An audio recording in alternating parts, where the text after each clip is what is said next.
Hola, estamos conversando con el profesor Walter Castro y el tema que nos tiene ahora reunidos es el del coloquio Exploraciones sobre la Libertad que se está celebrando en esta semana y es el pensamiento de David Hume. Profesor Castro, este gran pensador, historiador, ¿qué podemos aprender de él en el siglo XXI? Bueno, de él y de toda la tradición escocesa, ¿no es cierto? Porque Hume es uno de los máximos referentes de la escuela escocesa, que es la escuela que, bueno, sistematiza, si se puede poner así, la teoría del orden espontáneo, ¿no? Esa de la que se vale Hayek. Nosotros conocemos bien el orden espontáneo por Hayek, pero en el fondo son los escoceses quienes han trabajado esta idea, ¿no? A través de la explicación del orden social, que es un fenómeno muy, muy complejo, como sabemos, y que tiene aristas morales, jurídicas, políticas y, ¿por qué no?, sociológicas y jurídicas, económicas, por cierto. Así es que estos procesos que son experienciales, digo, los fenómenos sociales, evolutivos y espontáneos, en el fondo nos enseñan que los seres humanos, a partir de nuestra naturaleza, tenemos cierta tendencia a cooperar. Cooperar quiere decir poder resolver nuestros conflictos de manera armónica a través del respeto a las reglas de justicia y luego a través de intercambios. Y intercambios que al principio fueron entre gente que vivía en aldeas muy cercanas, pero que luego fueron ganando escala mundial y hoy, en pleno siglo XXI, nos damos cuenta de que las ideas de los escoceses estaban en lo cierto, que los órdenes espontáneos y el comercio en particular ha tenido fantásticos resultados para la elevación de la calidad de vida y en buena medida para el combate contra la pobreza. Así es que es una perspectiva filosófica que toma al hombre tal y como es un sujeto de estudio no reduccionista.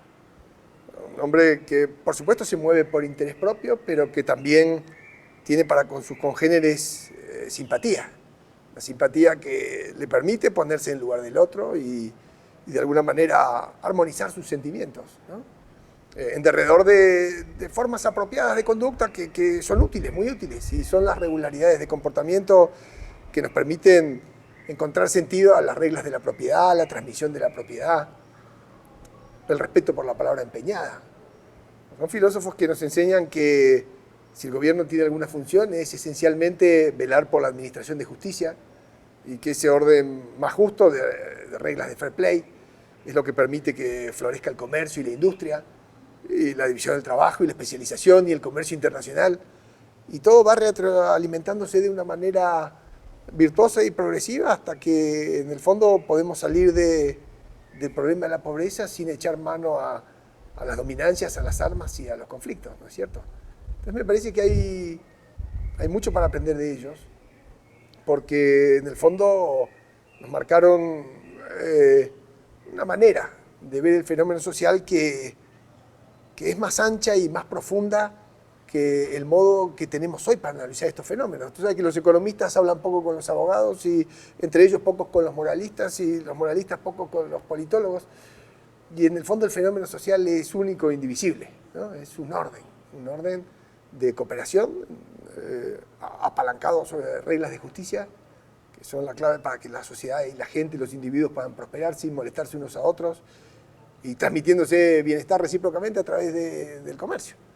Así que fíjate si hay cosas para tomar de los escoceses, ¿no? Y en particular de Hume. ¿Tienes algún ensayo favorito de Hume? A mí los que más me gustan son los que tienen que ver con la moral, porque la escuela escocesa es una escuela de filosofía moral. Y esto es bien interesante, porque si bien a partir de las enseñanzas de Hume podemos entender rápidamente las ventajas del comercio libre y podemos entender que el comercio internacional mejora las condiciones de los países y de las personas, el trasfondo de todo esto no es un trasfondo esencialmente utilitario, sino moral, ¿verdad? Es verdad que la división del trabajo, la mano invisible que apuntaba Smith en su tiempo, dan todo ese todo ese lugar, al análisis del mercado como fenómeno. Pero para que el mercado funcione, las reglas que lo anteceden tienen que ser justas, ¿verdad? Y en el fondo esa idea tiene que ver con la filosofía moral de los escoceses. Y a mí me parece muy interesante ese llamado continuo a la prudencia, a la moderación, en alguna medida a la virtud. Ese llamado a destacar el diálogo continuo entre las personas, ese meterse en la sociedad para enriquecerse uno y enriquecer a los demás. Y en el fondo, si te pones a pensar bien ese asunto, es una cuestión moral lo que hay por detrás de eso, a mi manera de ver. Y entonces cuando Hume se pasea en largas páginas y muy bonitas hablando de los epicuros y de los estoicos y de los platónicos y de los escépticos, en el fondo en ese análisis nos está dando la pauta que los comportamientos morales de las personas tienen mucho que ver con ese orden armónico en donde luego florece el comercio. Y a partir de eso uno sí después se da cuenta de que el comercio afianza la regla de justicia, porque en el fondo el comercio cuanto más se expande y ensancha, trae consigo muchos beneficios, ¿verdad? En la especialización y en la mayor cantidad de bienes producidos. Y se genera recursivamente un proceso que puede ser virtuoso. Es decir, si en el fondo encontramos normas de justicia que ventilen, oxigenen más grados de libertad para las personas, estas personas serán capaces de cooperar y coordinarse espontáneamente, dando cada uno probablemente lo mejor de sí, ofreciéndolo en el mercado para que los otros lo tomen en intercambios libres. Y a partir de ahí uno podría tener una visión, ¿no?, utilitaria de la economía, pero al mismo tiempo es también la libertad la que permite que prosperen las artes, por ejemplo, ¿verdad? Y eso es un detalle no menor, porque cuando se habla de libertad, uno dice, bueno, libertad política, la libertad económica. No, la libertad es un único concepto, es decir, no hace falta de un gobernante ni omnisciente, ni generoso, ni benevolente, externo a la propia interrelación entre la gente, para que nos marque el camino, ¿verdad? Y dice Hume claramente, cuanto más autoritario sea el gobernante, más pobre será la sociedad en todos sus sentidos, artísticamente o económicamente, ¿verdad? Y seguramente los intereses de algunos se impondrán en facciones sobre los de los demás, y lo que depara eso es mucha conflictividad y mucha pobreza. Así es que ellos nos marcan el camino de la libertad, nos alumbran este sendero y nos invitan a confiar en el individuo, en individuos que son capaces de ponerse de acuerdo en derredor de normas justas, ¿verdad? Y descubrir esas normas justas a partir de la propia manera de sentir que tenemos las personas. Ellos confían mucho en los sentimientos, no olvidemos que toda la teoría de los sentimientos morales es bien escocesa, ¿verdad? Y no tan solo Hume, Adam Smith y Ferguson son todos cultores de la misma manera de ver las cosas, digamos. La razón es súper importante para templar el sentimiento, ¿verdad? Para moderar nuestras ambiciones extremas, esos egoísmos a veces muy radicales que se transforman en dominancias de unos para los otros. Y como hubiera dicho el mozo, es decir, son aquellos que nos invitan a pensar en juegos que no son de suma cero, no tan solo por el comercio internacional, sino por el respeto y la tolerancia. Son gente que en materia religiosa ha sido muy abierta, gente que ha confiado en que varias religiones en competencia son siempre el mejor vehículo para evitar un orden donde se terminen instalando dogmáticamente algunas maneras uniformes de ver el mundo, que eso le quita espacio a la creatividad humana. Imagínate, estamos hablando de 2700, son visiones muy fuertes y muy vastas y muy prometedoras. En un mundo donde el comercio estaba creciendo mucho, y donde, bueno, los derechos también surgían en alguna medida espontáneamente con los cambios que estaban ocurriendo en la propiedad fruto del desarrollo del comercio y de la burguesía. Y en el fondo, si te pones a pensar, es la limitación al poder de esos monarcas que no podían hacer su voluntad, tenían que someterse a reglas generales. Bueno, todo eso está en los escoceses. Y por eso es que merece la pena leer a Hume, porque es un historiador que tiene una historia de Inglaterra de 10 tomos fantástica, ¿no? Extraordinaria historia.